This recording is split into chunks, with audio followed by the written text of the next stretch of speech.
ఓం నమ శివాయ, శ్రీమాత్రే నమ. మీరు చూస్తున్నారండి తెల్లటి గరక. ఇది చూడండి, ఇది అరుదుగా కనిపిస్తుంటుంది, చాలా శక్తివంతమైందనమాట. ఇది గరకలు అక్కడక్కడ వస్తుంది, కొన్ని ప్రాంతాల్లో ఇలా తెల్లటిగా గరక వస్తుంది. ఇది చూడండి, ఇది పచ్చగా ఉంది, ఇది పచ్చగా ఉంది, ఇది తెల్లగా ఉంది. ఇందులో నేను మొన్న వీడియో చేయడం జరిగింది, అప్పుడు కూడా నేను గమనించాను. తర్వాత దీని గురించి వివరంగా చెప్దామని ఆగాను అనమాట. ఇలా చూడండి, ఇక్కడ అలాగే ఇక్కడ ఇలా కనుపులు, కొన్ని కనుపులు తెల్లబెట్టి రావడం జరిగింది. ఇందులో కూడా కనిపిస్తుంది చూడండి, అక్కడక్కడ. ఇది శాస్త్రసమ్మతమైన విషయం ఏంటంటే తెల్లటి గరక చాలా శ్రేష్టమైంది అంటారు. ఎందుకంటే ఈ తెల్లటి గరక మనం సంగ్రహించి పుష్యమి గురువారం అండి, గురు పుష్యమి నక్షత్రం అంటాం కదా, ఆ రోజు సంగ్రహించి కనుక ఇది 100 కనుపులున్న తెల్లగ గరక కనుక దొరికితే, 100 కనుపులు అంటే ఈ కనుపు అంటే గరక నేను చూపిస్తానండి మీకు.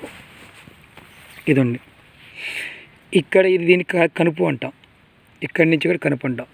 ఈ తెల్లటిది ఇలా వచ్చినప్పుడు కంటిన్యూగా ఈ కనుపు ఇది పొడుగ్గా 100 కనుపులు, కరెక్ట్గా 100 కనుపులు కనుక ఇది వచ్చినట్లయితే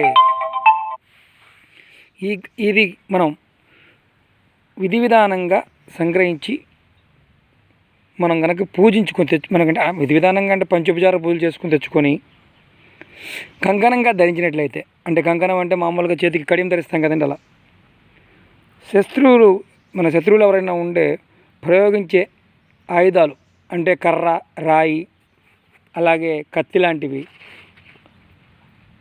అలాంటి ఏదైనా మన మీద ఉపయోగించారనుకోండి, బాణం లాంటివి, అంటే ఒకప్పుడు పాత రోజులు చెప్పినవి, అంటే బుల్లెట్ కానీ బాంబులు కానీ ఇలాంటివి కాదండి.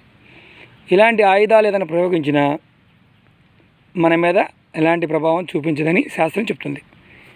ఇది గరక తెల్లగా స్టార్ట్ అయ్యి 100 కనుపులు పెరగాలి. అది ఎక్కువగా ఎక్కడంటేనండి, ఇది మన బావిలు ఉంటాయి కదా, మనకి తెలంగాణ ప్రాంతంలోనూ అట్లనే రాయలసీమ ప్రాంతంలో కొన్ని ప్రాంతాల్లో ఈ దిగుడు బావిలు ఉంటాయి. ఈ దిగుడు బావిల్లో ఎక్కువగా ఈ గరక కనిపిస్తుంది, ఇలాంటి గరక. ఇది మనం ఖచ్చితంగా ఏమంటే ఇది సంగ్రహించి అక్కడ తెల్లగా ఇలా పెరుగుతూ ఉంటాయండి. కొన్ని ప్రాంతాల్లో ఉంటుంది, కొంతమంది మిత్రులకి తిరిగే వాళ్ళకి తెలుస్తూ ఉంటుంది. ఎందుకంటే శత్రుభయాలు లేకుండా ఉండాలి, మనకి డబ్బులు ఖర్చు కాకుండా తంత్రం కావాలనుకున్నప్పుడు ఈ తంత్రాన్ని పాటించవచ్చు. ఇది నాకు కొన్ని మొక్కలు మాత్రమే కనిపించాయండి. ఇలా ఇవి పూజకు కూడా వాడుతూ ఉంటాము, గణపతి పూజకి, లక్ష్మీ పూజకి వాడుతూ ఉంటాము మేము. దీని గురించి కూడా మళ్ళీ వశీకరణ తిలకంలో కూడా దీన్ని వాడుతూ ఉంటాము, అది కూడా మీకు చెప్తాను ముందు రాబోయే రోజుల్లో. ఇది నాకు సడన్గా ఇప్పుడు చూడటం జరిగింది, కనిపించింది, ఒక వీడియో చేద్దామనే ఉద్దేశంతో చేయడం జరుగుతుంది. శత్రువుల యొక్క ఆయుధాలు అంటే మామూలుగా రాళ్ళతో, ఎప్పుడైనా రాళ్ళ వల్ల కానీ, కర్రల వల్ల కానీ, కత్తుల వల్ల కానీ, అలాగే బాణాల వల్ల, అంటే బాణం అంటే సూదిగా ఉండే మనల వల్ల ఇబ్బంది లేకుండా ఉంటుంది. కడియం చేసుకుంటే, కడియంలాగా ధరిస్తే ఇది పాటించండి, ఖచ్చితమైన ఫలితాలు పొందుతారు.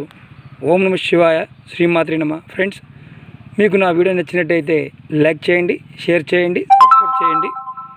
ఎందుకంటే నేను ఇది మొబైల్తో చేస్తున్నానండి వీడియోలు, కొంచెం క్వాలిటీ తక్కువగా ఉండొచ్చు. ముందు ఫ్యూచర్లో ఖచ్చితంగా మంచి డిజిటల్ కెమెరా తీసుకొని చేయడానికి ప్రయత్నం చేస్తాను.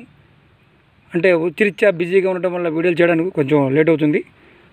టైం ఉన్నప్పుడల్లా ఖచ్చితంగా చేస్తాను. ఓం నమ శివాయ, శ్రీమాత్రే నమ.